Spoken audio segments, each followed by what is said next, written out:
Sit, turn type, sit. Good boy. Ruff.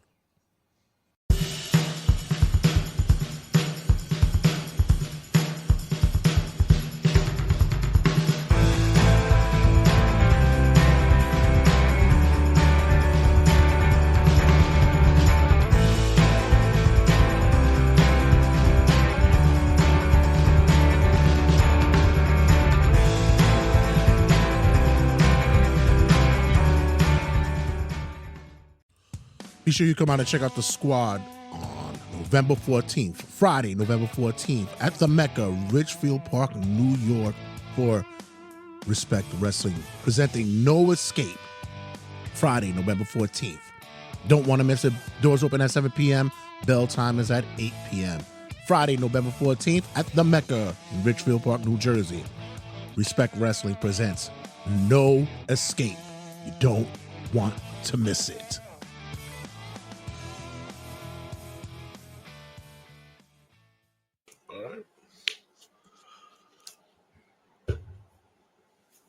This is going to be very interesting, buddy, because I think we've done a lot of shows together, but this time it's a one-on-one interview. And we get to talk about your little side project that you've been doing right now. So, without further ado, proper introduction. Welcome to Under the Ring Apron. Hallmark Mike here for New York Wrestling Media on YouTube. And we are joined by Ray, where are you going by now? Sanchez, Ramundo, The Law. Just my real name now, Ray Sanchez. Oh, we're breaking kayfabe now, brother. That's it. I'm no longer just the content creator, not just the interviewer anymore, the podcaster, all that. Is the law officially dead? It's. You know what? We're gonna save that topic for another day because I was about to say something. Yeah, before anybody goes, that's a character nickname for everybody. The character is very much dead. Because this is just me. So. Not just only you, not just Ray Sanchez, but founder, booker, creator of RTC. Yes, Respect the Craft, now known as what's developed into Respect Wrestling. So that is that side project. That's funny because now. Technically, the podcast, I guess, is the side project now. This is taking over a lot more of my time and just my, what I've been doing on a day-to-day. Yeah. Look at that. Got No Escape right there. That's our next show, which, holy shit, we're 2 shows in. Yeah. And unfortunately, Under the Ring Apron is blocking the big draw, which you are, for the first time in many years at this point, but Dan Moff and Steve Mack reunite for one time only, or? Well, yeah, this is so. Again, it's not just a tagline for it. It is one last sacrifice for a reason, because this is going to be the reunion, but also the last time you'll see the Hit Squad as a duo. As there you go, we announced it Friday. So at the time of this recording, we just announced it. It is going to be the Hit Squad versus Above the Rest. That will be happening at No Escape. This also being per request of the Hit Squad. This being the match they wanted to be a proper send-off, especially being Above the Rest has been a duo that have come up same area as us. Like when you look at the Hit Squad and you think about New York wrestling, you think about tri-state area wrestling, what the Hit Squad has done for tag wrestling as a whole, or just wrestling as a whole. Again, us growing up in that era, getting to watch Ring of Honor, getting to watch JAP, getting to watch ICW, getting to watch what they did all those years ago. Tristan and Gabe were 2 of those guys that, again, also came up in that same era because around the same age. And now what they have both done as performers, what Akira Kwan now, what Tristan Ty becoming Akira Kwan, evolving into just an amazing performer in his own right with MLW. It's perfectly fitting here to be able to put it on a match like this. That is, it's going to be a show stealer right there. It's the reason it's also our main event at No Escape. And not for nothing, brother. Second show in, pulling out all the stops. Well, so the goal was that, like, first show was really, I say it like this. First show is almost like when we go into even music. It's like that was a little bit of the prelogue there. This was the little bit of the interlude. Like, hey, this is before we really even give you our introduction. This is what to expect from Respect, and then this is really our introduction into what you can expect from this company. Because the best way I could always explain it, and I did on my first, I guess, go around of media, was Respect Wrestling it has that feel of old school ROH. It's giving you that mix of having the nice combination of seasoned talent. You get your vets, you get those guys that have been doing this for a tenure, but then you also have nice young up and coming talent that are still gritting their teeth. They're still making those drives. They're still doing this for the true respect of the craft, pun intended. So it's the nice mix. And even this match right there shows you that. Like, you have, again, the hit squad that have done everything, held at this point hundreds of championships all around the world, taking on Above the Rest, who again are both still they've made their names, but also still making those names, still looking to prove why they are what the name says, Above the Rest. So. And I was just like thinking about this the other day, but we've been friends for almost pretty much a decade now. Back in 2016, we met and started talking to each other. But I need to know where did this idea come from for the podcast, and now you're running your own promotion, my brother. So it goes from what we did 10 years ago. We both were part of the Heel Turn Wrestling podcast at the time when we started hanging out and all that. Went into then me deciding to take the path of not only did I finally find out about New York indie wrestling, but there's a school that I can also train in and everything like that. Okay. And getting involved in the business, and then figuring out at the time I still kind of want to do more and all that. You and our friend as well, Ben, decided to do GOP, and I was still more involved in, I want to do podcast stuff, but I also still want to be involved in the business somehow. And then going our separate ways with that, I stayed more involved on the business side of things because I wanted to learn everything. I wanted to not only learn the in-ring, but I wanted to learn the backstage, and I always wanted to get involved somehow, not ever thinking this was the end goal. My end goal was always to be a performer in some way, be it a wrestler, be it a manager, be it just something in the business. Then, unfortunately, that pesky pandemic happened that shuts down everything. And I still wanted to add to the business somehow. Because at the time I was working for multiple companies anyway. And I'm like, well, I can't do anything right now. Why not start a podcast? And because, hey, I was also at the time part of another podcast that unfortunately fell through just because of creative differences and all that, which again, it's also when you're creatives, it's going to happen. That's the unfortunate side of things. And I started out doing a podcast called The Law's Roundtable. That was still when the law was a thing. And it was funny because I would have a bunch of wrestlers on there, but the goal wasn't to talk about wrestling. Like, I had Jimmy Jacobs on there at one point, and it's funny because it's like, nope, we're talking about everything but wrestling. And I'm like, cool, this is interesting, but at the same time, all my connections are wrestlers. We got to figure something out. And then with conversations with a few good friends and a few good fellow colleagues in the business, we came up with, again, having interviews with wrestlers about wrestling. And I'm like, but I want to give back. How do I do something what would truly honor this craft? What if I called it the craft? Well, then that's going to get an issue with copywriting it because of the movie and all that. So I'm like, okay, what if we call it Honor the Craft? What is this? And then I came up with a like Ring of Honor style logo for it. That could probably get me in trouble somehow. Okay. And then a good friend of mine, Adam Kane, what if you call it Respect the Craft? Worked around it, worked on getting a nice logo. The original logo that I used for a few years was made, and we went with that. That lasted for a few years, doing the podcast, interviewing a bunch of amazing talent all throughout, getting to interview some people I definitely shouldn't have been able to talk to, but hey, it worked out for the best. But through that, because I love Photoshop and everything like that, I decided to not only just make my own graphics at one point for the podcast, let's start making match cards. Just throw that out there. See, what if this person wrestled this person? What if this person wrestled that person?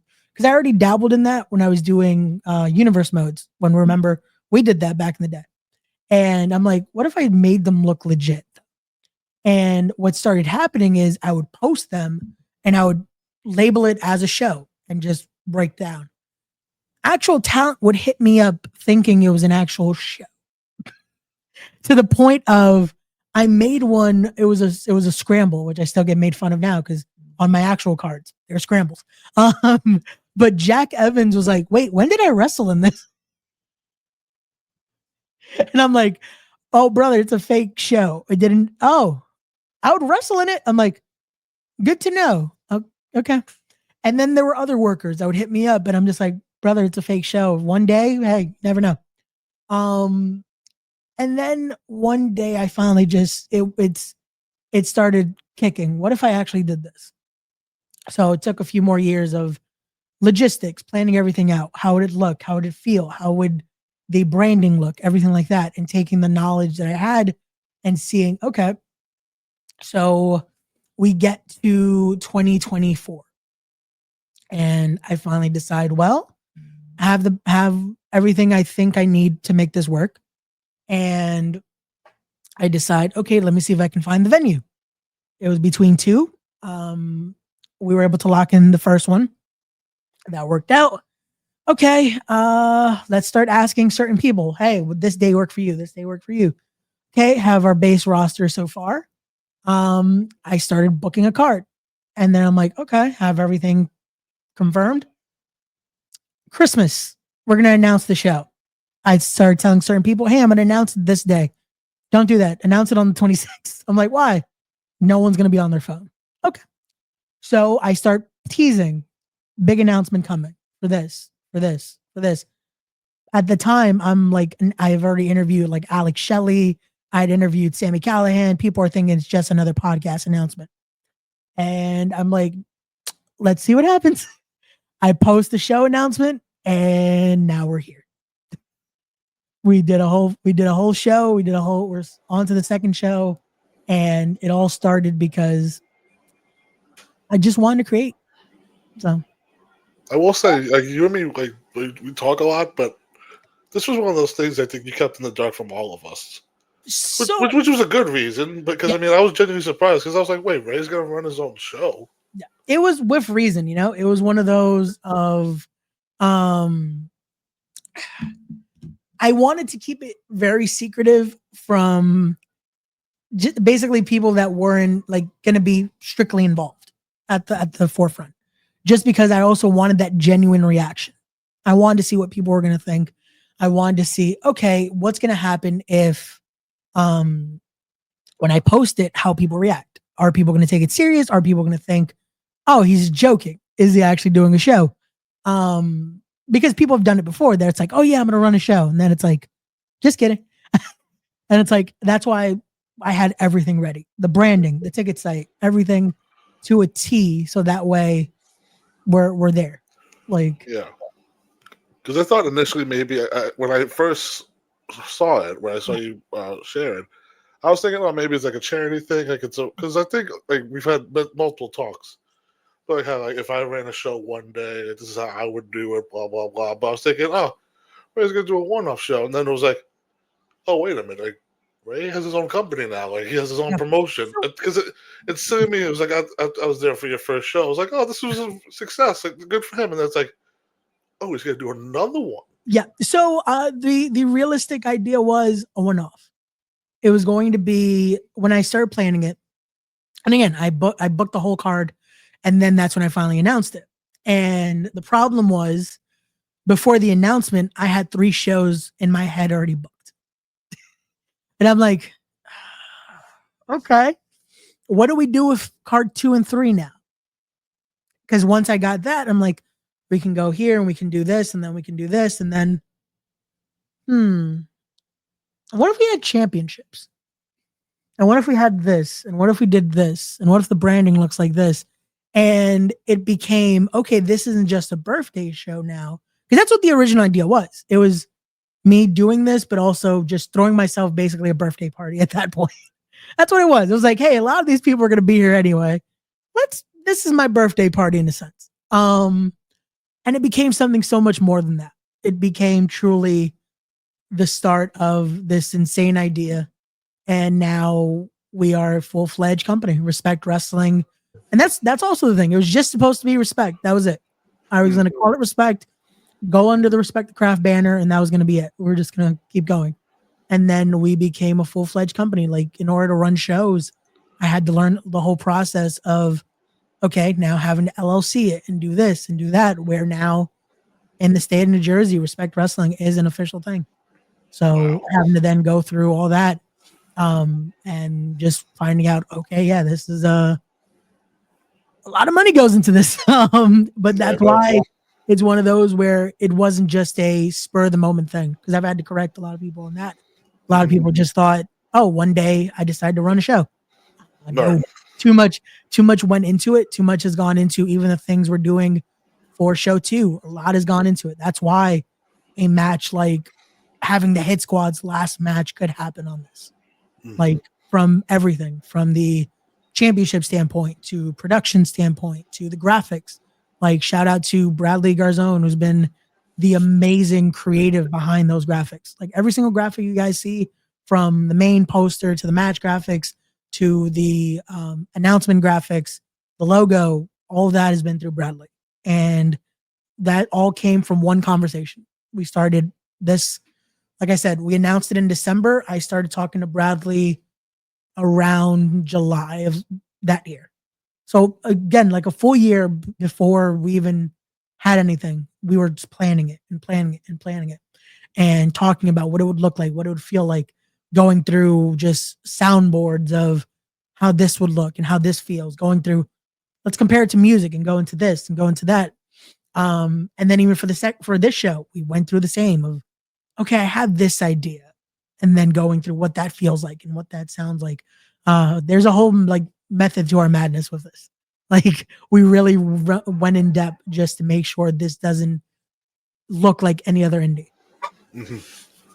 I was gonna say, like, I think nowadays where people may find it hard to like come up with their own ideas or their own branding, but like when it comes to this, like, is this all your brainchild, or is there a team behind you helping you? Like, what's the process with this company? There's different elements to it. So when it came to the actual original like feel of it, that's me. I decided on what I wanted my company to look like. Like, I wanted it to be like I said, that updated flair of like in 04, 05 ROH. That was like my brainchild of it. I wanted to do updated version of that because I felt like that era really had the nice mix of what you can see. Like, looking at that card alone, again, you have Richard Holiday in there, Darius Carter in there, and Anthony Angone, Kevin Blackwood, Alina Cross, Sammy Chaos. Unfortunately, the Hit Squad getting covered there. But it's that nice mix, it's a nice mix of talent. It's a nice, just, you see the different eras of wrestling in there. And that's what we wanted. We wanted to be able to showcase different eras of wrestling, showcase different styles of wrestling. And so that was, again, that idea came from me. Then when it came into the look, that was a collaboration between myself and Bradley of, okay, what if it looked like this? Okay, but this is going to be more aesthetically pleasing. Okay. So we started to talk and we started to really develop what the look would be and what would actually catch the eye between graphics and between what the logo would look like and everything like that. The first one, you could clearly see the homage to Ring of Honor. This one, we started to now develop what our own look looks like because we love Ring of Honor. However, we also don't want to just be a ripoff of Ring of Honor, So then we started to develop, okay, this is what show 2 is going to look like. We already started working on what show 3 is going to look like. Yes, there is going to be a show 3. And then so on and so on. We're gonna keep going with that. But we keep changing it up and keep evolving of what the brand is going to look like when it comes to the creative side of things. I don't think it's secret who possibly is helping me with that and talking with me on certain ideas and what we can do to make the company better. And on that, I'll keep that more disclosed, I guess, if you will. But again, it's you probably can figure out who's been helping and who's been, again, making sure I don't go nuts. Because this isn't the easiest thing to do. Again, if you saw my first show, card subject to change was not just something we put on the poster. So having to develop what would be the best for the fan experience as well as for every viewer that was watching, which again was insane to see anyone buy a ticket and or watch the show. Right. Like, how do you deal with the negative aspects of the wrestling business? Yeah, because I want to ask this as well. Because unfortunately, like, good things can't be taken with like happiness or supportiveness, but you made your own post and spoke about it yourself about like how like you've seen the real side of people. But as far as like announcing like with your first show, like there was some positive and a lot of some negative. I want to ask like how well you received it. Like just describe your whole like experience throughout that process. Yeah, it's it was an eye-opening one. That's another reason why I kept it so close to the chest, because I didn't want it getting out where certain people would know the date by then and certain things, because unfortunately, as I've learned prior to being now a, I guess, owner, if you will, that still sounds weird to say. Just being in the business, you learn how certain people work and how certain people operate. And even now I've learned how just trying to make something different and do something where creating wrestling in a positive light and creating wrestling and just to honor the craft itself. Not too many people are fond of.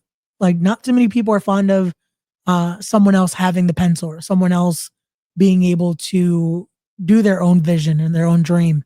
And it sucks because it shows you people's true colors. And for me, my best way of handling negativity has just been pushing through, because I can't let that stop me. You know, if I did, show one wouldn't have happened, because I dealt with a lot of people that I worked for and I helped, doing things that I wouldn't expect and hearing things that I wouldn't expect.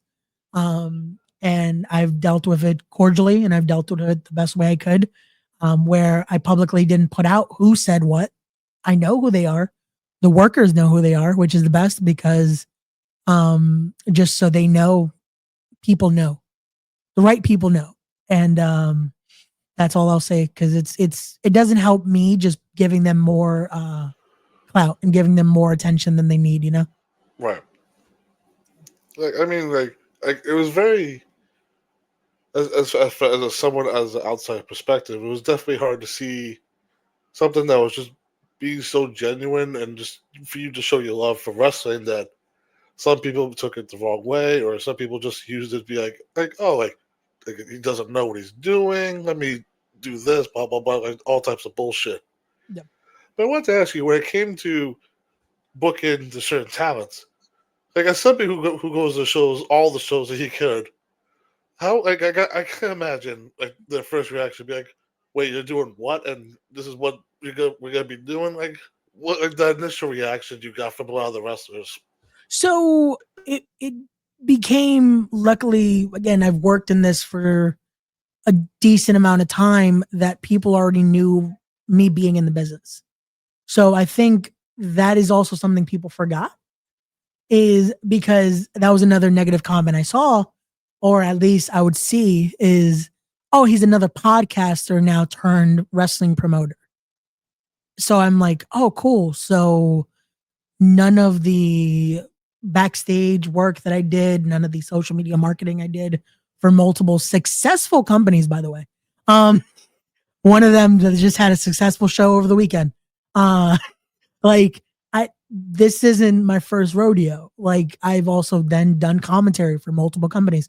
Just did a successful show as of yesterday at the time of this recording for Titan Championship Wrestling, which that has also been what's also helped me get through this. Their support has been something that's helped me continue to go with these shows. But when it came to then contacting talent, having those connections already and having those relationships have helped me get through the point of, okay, because of that, because of the past experiences, knowing, okay, Ray's actually in this and knows, again, what he's doing with this. Okay, let's see how it goes. Now, when it came to the second show, after putting out the first, the feelers were insane. Like, it was a lot of, oh, we saw what you did with the first show. We would love to work with you. Or just a bunch of people hitting me up from the get-go. Hey, when's the second show? Hey, when are you doing another show? Like, we'd love to be a part of it. And that's honestly been the most difficult part now, is having to tell people, hey, I'm sorry, like the card's booked. Like, and that I'll even say that here. That's something, at least for me, I like to have, like I said, card 1 was booked so way in advance. Card 2 was booked by the time show 1 was happening. This show 3 is already in the works. So it's like, I try to do it way in advance so that way I'm not lost, you know? Yeah, and I asked this question, why did you decide to debut 2 major titles on your first show? So that was also something I got a lot of backlash for, from even my own champions. Because of, no one knew I was doing that but me and Danny Nemesis, who was the one that created those championships. The reason I got the backlash, you want to reveal a price or no? No, I will not reveal the price, because you want to find that out? Run a wrestling show. Maybe off mic, I'll ask you and I'll get an answer. But when it came to the backlash, was more of because of the surprise factor, because neither match knew. So you have 4 genuine reactions. You have 4 genuine reactions and 4 just like, what are we doing here? But the reason I decided to do it, the reason I decided to actually crown my first 2 champions on the premiere show, was to truly establish it wasn't a one-off. This was going to be what we do going forward. This is now the inaugural show, and this is what your first 2 champions are going to look like. And this is just the beginning, because we will have some more stuff in the future. I will ask too, because I think when me and Jay gave you your first show review, it was one of those things where we made a comment about the title names, where it was like shout out to Shane Fair, but he kept saying like RTC Respect, World title, or like we were like, wait, like what is the name of this promotion? Is it RTC or is it Respect? Like, what the hell? It was like one of those things. And I will say that these are very good looking belts, but it was just like the branding was definitely like, we look at each other like, is he fucking up on purpose, or is he just No. Again, that is what happens when you surprise everybody, not just the wrestlers. Yeah, that's unfortunately what happens. So to clarify, and we've also clarified it now through our social media and through the announcements and everything now. So that championship right there, that is the Respect Heavyweight Championship. That is what that is called. So because again, the brand itself is Respect Wrestling. So we're going to go by Respect Heavyweight Championship and then the Respect Women's Championship. Those are the 2 official names for said championships. The RTC branding on them is just, again, to pay homage, because that's where this all started. It all started because of Respect the Craft. But again, the official name of the company is Respect Wrestling. So we're going to have that Respect branding on everything. So again, that is our inaugural Respect Heavyweight Champion, Dr. Sleep, Anthony Gangone. Our inaugural Respect Women's Champion is the Harvester of Sorrows, Sammy Chaos. So yeah, and I heard the review, and that's why I messaged you immediately. Hey, just so you know, the actual branding is this. Unfortunately, right. Shane Fair was only iggyed on, hey, there are going to be 2 title matches tonight. You'll see when it happens. This was also funny too, because it was like before the main event, and Shane's like, "Ray, do we have another surprise?" It was like one of those. It was like he knew. I'm sorry, what? Would be coming. Yeah, he knew it would be coming, but it was one of those of, I never said when. Right. So it's like, well, is it gonna happen now? And I just come out through the curtain again. So it was one of those of also, let's give a genuine reaction. Like, We had an amazing crowd. We had an amazing time. We had an amazing viewership, which again shocked the hell out of me that the YouTube did so well for the first show. That it's like, okay, let's put out the titles. Let's do this. Let's truly showcase what we're doing for show one. And again, give us the foundation of what Respect Wrestling would be going forward, you know? Right. And I will say, because there's people at the show that were asking me for the link too. You know, they're at the show and they're like, where can I watch the show? And I told them where exactly going to go.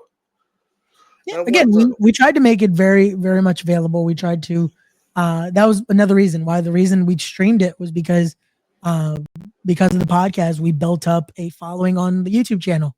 And to me, when it came to where I would put the show, we had offers. We had already spoken to Title Match Wrestling Network. We had spoken to Fight already about certain things. And for me right now, I think the best option was YouTube, just because of I wanted to make it very accessible for anybody. Like there's no way you can't just get to YouTube to watch a show, you know? I didn't want to put it behind a paywall. I didn't want to be like, oh, you got to do this. Like this isn't a get rich scheme. Do we want to make a profit and want to make money off this? Of course. Am I going to go nuts about putting the show out for a paywall? No. Like do it like this for people that genuinely do want to watch it. It's right there on the YouTube channel, as the same as the podcast has been and is going to be for the foreseeable future. So, I wanted to ask you what your thought process. I also want to try and phrase this question without getting you in trouble or any of the people on the roster in trouble. But when it came to creating the roster, yep, like how much of it did you be like like business from personal? Because a lot of these people, you do know them, you talk to them, but how hard was that to kind of separate that from like business Raymond to like friendship Raymond? Very much. And you see that going from show one to show two. Like you'll see the difference and you'll see, that was the first thing, unfortunately, I also had to learn was learning how to say no just because people are your friends. And it's one of those where I finally understood, again, also working in this for years, figuring out where, damn, like I thought we were boys and all this. And now I'm in the shoe of, oh, this is why they had to say no. Okay. Like I now see why, like working in this for years, seeing certain people have to say no to things. And I'm like, damn, like, okay. But now I'm at that point where if it doesn't fit what I'm trying to build or where I'm going with things, unfortunately, it just doesn't fit. Again, does that mean that no won't turn into a yes eventually? That's also a different story. However, for now, there's a lot of friends, unfortunately, I had to say no to. And the difference was, again, what fits where we're going, what fits the direction I'm trying to take this in, what fits the match that I need. Like there were certain matches where, yes, you might see someone that I'm close to, but also it fit the situation and it fit where we're going with this. Like I said, it's no secret who was in my main event. Like it's no secret of, again, the relationship I have with Dr. Sleep. Again, that's my mentor for a reason. However, like I've said it to so many because I defend that decision. He's also one of the best performers I know out there who has wrestled. You can name someone on television right now. He's wrestled them, from multiple people that wrestled this weekend. Wrestled yesterday at 8:00 in the morning in Australia. Cody Rhodes wrestled and defeated. Swerve Strickland wrestled and defeated. Like it's someone that knows the business. From my current Respect Women's Champion, Sammy Chaos, currently at the time of this recording, wrestling in Japan. You know, like I didn't just do this off of, oh, I'm picking my friends. Like if I could have done that too. I could have just built off a whole brand of friend. That's not business. Like I had to make the tough decision of, okay, who do I actually think should be on this roster? Who can build? Who can actually do something? Who do I see as talent that can build off? And again, figuring out what fits, what's going to make the best choices from a business standpoint as well. Like I said, you see certain changes even from show one to show two. And then again, from show 2 to show 3, that might also change. It just depends on where we're going, what direction we're taking things, and also what certain stories are going to go where. So. Now, as far as like what you talked about the venues, it was like 2 choices. But as far as going forward, and you probably, I can imagine you're gonna explore this, but any hope to go outside of Jersey, like maybe go back to New York, or is New York like? Because I feel like, this is my opinion, I feel like New York has been overplayed too much now with indies, but I don't know. But like, do you feel like, are you gonna run in New York? Are you gonna try and run Boston or like Philly, one of those types of places? So when it comes to that, the second venue is in New York. And I've also looked at multiple venues in New York, and I've looked at multiple venues even in New Jersey, because the goal is to get out of just the Mecca. As much as we love the Mecca, as much as it is a home to many independent wrestling promotions, I'm also I just want to expand, and if we go anywhere after our stint in New Jersey, the goal first is New York, to go home, we have a goal in mind of when we will finally hit New York.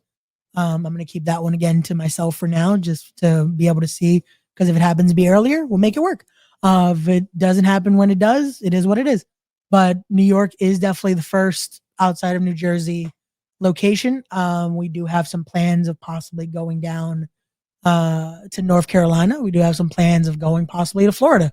We have some plans of going even to the West Coast if possible. And there's stuff like that because of connections and other conversations we've had so far. Like I said, it all started with just showing the first show and showing that this wasn't just a one and done, showing that we actually know what we're doing. Like that was the biggest thing. Show 1 was the test. Show 2 is now, like I said, the true welcome to what Respect Wrestling can be, and then going from there.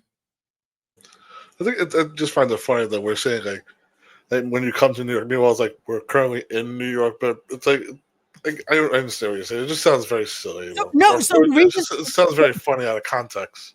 So by saying that is because, again, the company is, I guess if you put it in the indie world of things, it's a New Jersey company. That's what it is. And as someone, again, yes, I'm currently in New York City. Probably by the time show 3 happens, I might not be in New York City anymore. Who knows? But the thing is, it's one of those where to bring the company here is my biggest goal, because that also comes with its own leaps and hurdles to do it the right way.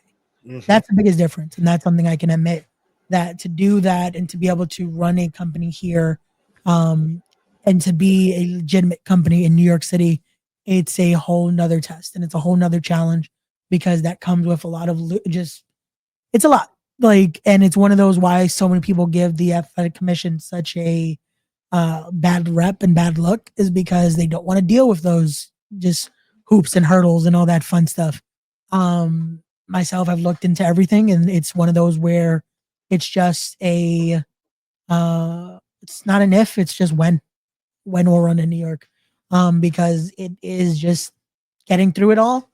And again, when it comes, just get ready for the date. I mean, I can't wait, my brothers. But I mean, we're talking about how we got to here, but like before all this, like you said, you did the podcast RTC, and you had a very impressive lineup where there was a big stretch of all these guys that you just had in a row, where it was like a Dijak, Alex Shelley, and I mean, you said his name and he showed up on your show, Mr. Joe Hendry.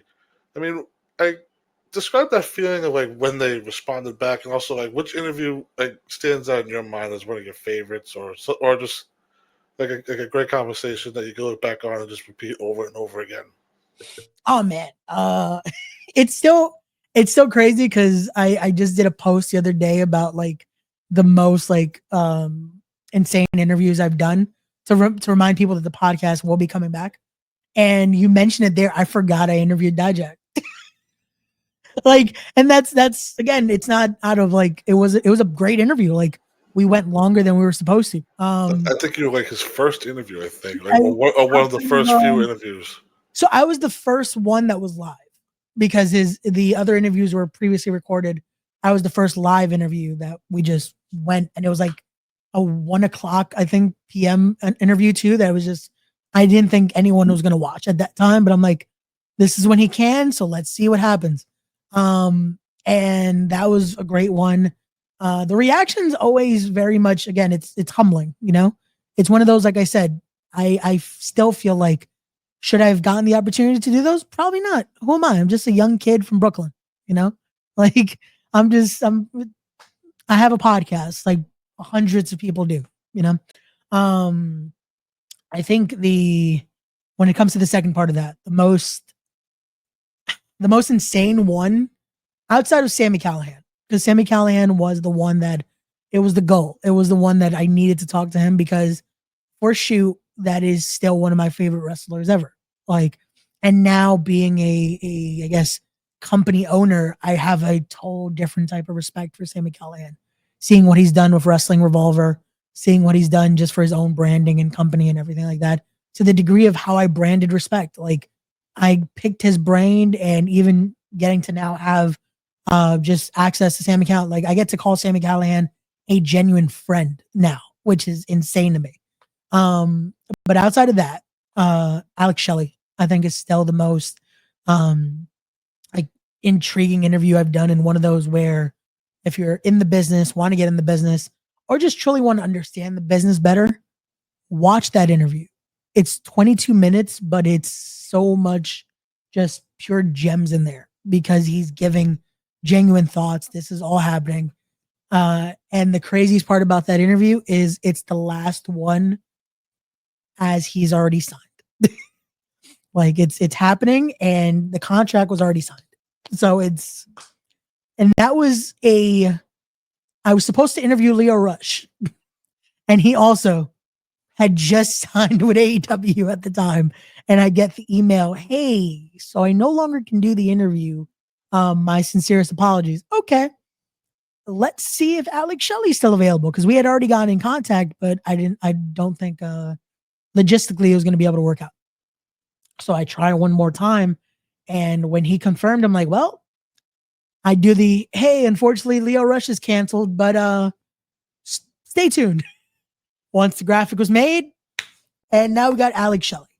And that one, though, again, for so many just reasons, still one of the just best interviews I've done. So, I mean, well, not I mean, but you have a lot of titles to your name at this point: commentator, GM, best friend, confidant, owner, booker. But the important question is, what about the wrestler? Are we ever going to see Ray the wrestler soon? Is that still one of your dreams at this point, buddy? Realistically, no. Someone asked me this yesterday as I was at a show, because I did get in the ring just to talk with guys before their match and all this, because I still also like to help produce and agent stuff. And that urge for me is no longer there. Like, don't get me wrong. Again, I love wrestling. I love the business. But my time in there is done. Will you ever see me in a ring as, like, again, like I did at the first show, announcing something, doing something? Probably. But as far as an in-ring competitor, no. I leave it to again, the amazing talent that are out there. There are so many great talent that are doing this. Yeah, it's no longer for me. I rather have the pencil now, you know, like I'd rather be able to give the opportunities and create those moments. And yeah, it's one of those where it's funny because I can't even say I'm too old for it because I'm only 27. Like, Right. But at the same time, it's like that urge for me is in there. Like the 3-year-old that fell in love with this, that said one day he would be a wrestler, I don't think would ever think we're now the company owner, you know? So it's like, I think he'll be okay. I think that that dream will be sufficed with what we're doing now.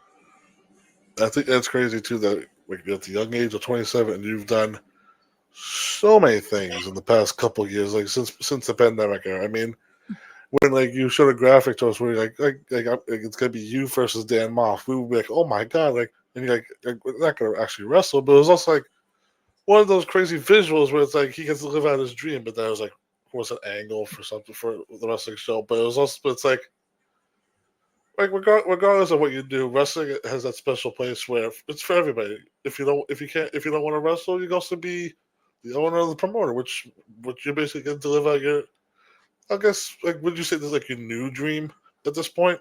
So it's because of that though. I've gotten to do so much already. Like you said, I've gotten to commentate. I've gotten to be in there. Like I was talking to someone yesterday that I did train with in the past. I trained. I did what I had to do to truly show that I was committed to this. I done the backstage roles. I've done producing. I've done helping with truly the marketing and of everything. And just it was enough that I truly gained, no pun intended, the respect here of talent like this.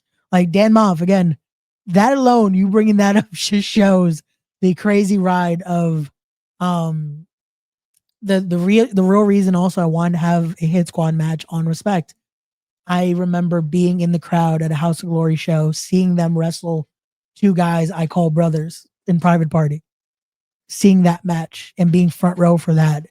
And to now be able to say I'm hosting a match featuring the Hit Squad, featuring two guys that I also grew up with, because Gabe was also training at that same school under the FTW banner, but still training at Ridgewood right there with us. In 502 Woodward, like it was still the same area. And it's one of those where it's just that storybook. So is it the new dream? No, it's just where the dream took me, you know? Like again, we have a plan and we have an idea of what we think we're gonna do. And then again, the road takes us somewhere else, man. This is what the journey led to. It's what I thought would be. Oh, I'm gonna be a wrestler. I didn't think commentary would be in my plan, or being a social media marketer, like having to learn what proper marketing is and studying marketing and studying the algorithms and all this. Being a podcaster, I hated this. Like being on a camera was never for me, you know, which is crazy because I wanted to be a wrestler. Meanwhile, I hated the camera. And it's one of those where it just shows you how life is, man. And it's one of those where I'm just happy to be able to be a part of this, and now being able to show that again, your direction might not be what you exactly thought it was going to be, but just finding again that love in it is the biggest thing. And that's what I will say, that's also why I'm still able to do it, is because that love that I had for wanting to be in the ring is still there to promoting, booking, whatever you want to call it, which there is a big difference. I'll even say that being a matchmaker and being an actual booker, two very distinct things that I think so many people get wrong when it comes to wrestling. Which again, I'm going to sound like such a snob saying that because someone's going to clip that and be like, oh, look at this young fucking kid thinks he knows it all already because he booked one show. Like I already get it now. So it's like, it is what it is. Cause I'm never going to please everyone. And I know that. Like it's unfortunate, but it's also the reality. Yes, I'm a young 27-year-old that's also been in this for over a decade. Like, I've been around it. I've been around some of the guys that truly have established what this business is. Like I've gotten to be under the learning tree of so many people that influence that generation. Like you're pointing at yourself, Mikey, because I was around you. Yes, I was around Mikey, but I mean, guys, like again, you look at that poster, you look at the Dan Moffs, you look at the Steve Monster Max, you think of the Homicides, the Low Keys, the Amazing Reds. All mine, I literally got to learn under, and so many more. Like there's so many again, my mentor, my best friend, fucking Anthony Gangone, like learning under guys like that. And it's what established the mentality I have for this business. Also, figuring out my own thought process on this business. That's also the biggest thing is everyone now is, oh, this is wrong. This is wrong. This is wrong. Do you genuinely think that? Or do you just saw what they said on Twitter and it's like copy and paste? Like, I don't know how we got to that little tangent at the end, but it fits. I mean, I mean, say what you have to say. Get it off your chest, sir. Because I feel like with this whole wrestling company thing, where it's like, of course, like you said earlier, like a lot of people you're not gonna please about it, but it's your dream, man. It's what you want to do with your own projects. And I just want to reiterate, friends for 10 years. I'm happy that I've got to know you for all these years, and we're so close. And I'm very excited to see where all this goes. So, my brother, give us the big plug for your big show on November 14th. Tell everybody where to go find your show and where to purchase tickets at. Yes, again, we have decided to run another one. We are continuing this thing. Respect Wrestling will be producing No Escape live November the 14th from, the Mecca in Ridgefield Park, New Jersey. It is going to be the doors opening at 7 p.m. Bell time at 8 p.m. If you want to get your tickets now, you can go to tinyurl.com/RTC No Escape. You could scan that QR code right there. Again, already announced the Hit Squad's final tag match taking on the team of Above the Rest. You have it right there. Richard Holiday versus Darius Carter for the first time ever for that Respect Women's Championship. It will be Sammy Chaos taking on Lena Cross. Dr. Sleep Anthony Gangone will be having his first Respect Heavyweight Championship defense. You'll see the Respect debut of Kevin Blackwood. We've already also announced Jordan Oliver versus Joey Conway. We've also announced Griffin McCoy versus Jared Diaz. I'll also announce in here, because we also announced it during the week, we are taking sponsorships, and we can announce that our lovely friends here at New York Wrestle Media, as well as History and Headlocks, will be sponsoring two matches on No Escape. What those matches are, we'll be talking about in the next few weeks as we're getting graphics made and all that fun stuff. Because we like the branding. We like to make sure we actually plug our great friends like we did there. Like, even on the poster itself, you see that lovely GPW logo, because GoPro Wrestling is going to be producing our event. They're the ones that are doing the amazing production. So if you guys like watching the YouTube version, seeing all those amazing lower thirds and graphics and all that fun stuff and how it's filmed, that's all because of GoPro Productions. And like I said, as well as just the visual itself, looking at the poster, looking how it looks, that is thanks to our great graphic designer, Bradley Garzone, who is truly a visionary. The guy knows his stuff, man. He goes through just different algorithms and methods to make sure they look pristine, they look pay-per-view quality, and they look like a legitimate company, because that's what we're trying to be. Like, this is show 2. We're still just a little rinky-dink indie, but we're trying to make it feel like so much more, you know? And I think I'll take the heat for the first time go around, because Jay looked at me and goes, wait, they rate the sponsorships? I go, I think I missed the memo on letting him know about that one. And the funny thing is I put it out there just like I did this time around. I know. We put out the graphic that says, hey, sponsors available. I think I tagged y'all in it too. Like, I tag you guys and everything. Like, I make sure so you guys also know, hey, this match is happening. This is happening. And again, it's all good. This is also the thing when it came to the decision of doing sponsorships. You got to hit Mr. I got you, my guy. My apologies. When it comes to just the sponsorship idea, I at first was very much I didn't want to do it. Honestly, I didn't want to do it because I didn't want to feel like I was taking people's money just to be able to say, hey, look, your logo's on here and this and that and all this and this. But then other, again, company owners as well gave me a little bit of the Iggy of, hey, this is also it's a good marketing for both. It works out on both ends because you're also marketing their product. Again, we were lucky enough. The first stream got over 5K views in the first day alone. One of our matches that was sponsored got over 10K views on the first day of it just being released. So it's one of those where that also helps the brand, but it also helps whatever brand that is marketing because you're now, or that are sponsoring because you're now putting their logo out there. You're putting their business out there, especially for, again, podcasts. You're putting that out there. Then now those followers or subscribers are now going to be like, oh, let me go check out the podcast and let me go see who they've had on and all that stuff. Like, it was one of those things where I've sponsored back in the day for other companies, and I'm just like, well, okay, I want to support the company, you know? Never expecting anything from it, but that's also how you build those connections. So again, it is an honor for you guys to even decide to do that and want to be a part of this crazy thing I'm doing here. So again, I thank you guys, and much love to you guys for wanting to support this crazy thing.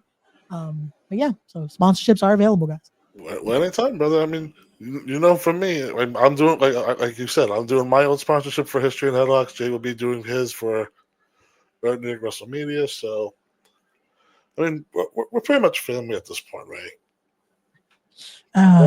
Brothers from different mothers. Definitely, man. Again, I love you guys, and again, I thank you guys for having me on. Thank you for taking the time out of your busy schedule. And because brother, I mean, you have another that could be another podcast itself. Just the insanity of having to do all this, because I didn't even go into, when I talk about the visuals and all that. I'll throw that last thing in there. If you're wondering who does the editing when it comes to the videos and anything like that, that's this guy right here. So if you don't like the videos, it's on me. If you like the videos, it's on me. So any video announcement you see when it's posted, that's the countdowns, or it's a nice, cool intro now, because I decided to play around with that on, hey, let's do like when we announced Darius Carter versus Richard Holiday. I decided to put the Green Goblin in it. Like, I was like, how do I sell two villains going at it? Two like true, just heelish heels going at it. Let's put the Green Goblin explaining why. Why would you want to be a hero? They just want to see you fail. So, yeah. So it's that, man. This is not the easiest task to want to do, as this isn't. Like, that's one of those things why Respect the Craft took the hiatus it's been on, is because I had to put all my time and effort into the show. And it's one of those now where I decided I'm bringing the podcast back, and even that is like an insane decision, but hey, we're going to make it work, because I still have that love for this as well. And I commend you guys for what you're doing, because you guys are holding it down and doing your own thing. Even the rebrand here to New York Wrestle Media, from the days of Turnbuckle Tabloid, to what you guys are doing and growing the brand. And love what you guys are doing. Again, it's a pleasure to be able to do these when I can jump on here with you guys. And again, keep killing it, man. Like, you guys are also you're representing us, man. You're representing that New York City, and surely showcasing wrestling in a better light than most. So it's always a pleasure, man. Well, thank you, my brother. I mean, you're gonna make me cry now. Oh my gosh! I don't know why my eyes has been fucking bothering me all interview. I'm like, of course, there's gotta be something. Every time I do something on this show. It's all good, man. It's all good. But again, thank you for taking your time to sit with it. And this is pretty much just you and me, just chatting. But I mean, interviewer to interviewee, thank you again.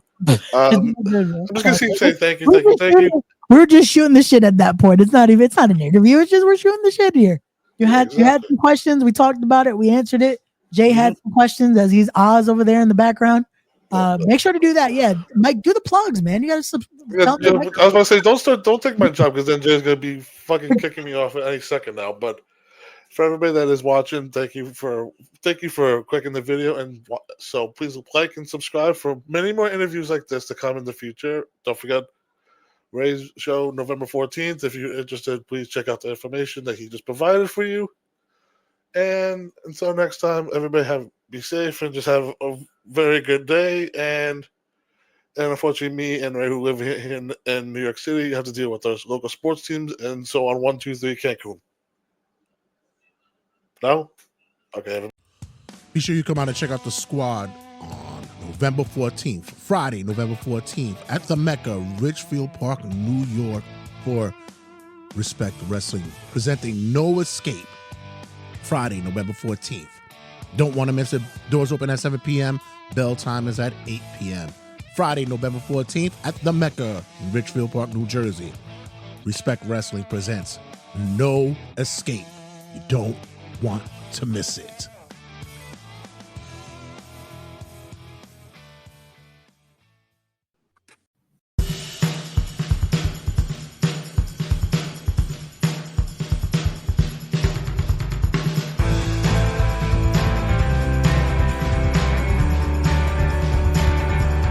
Sit, turn type, sit. Good boy. Ruff.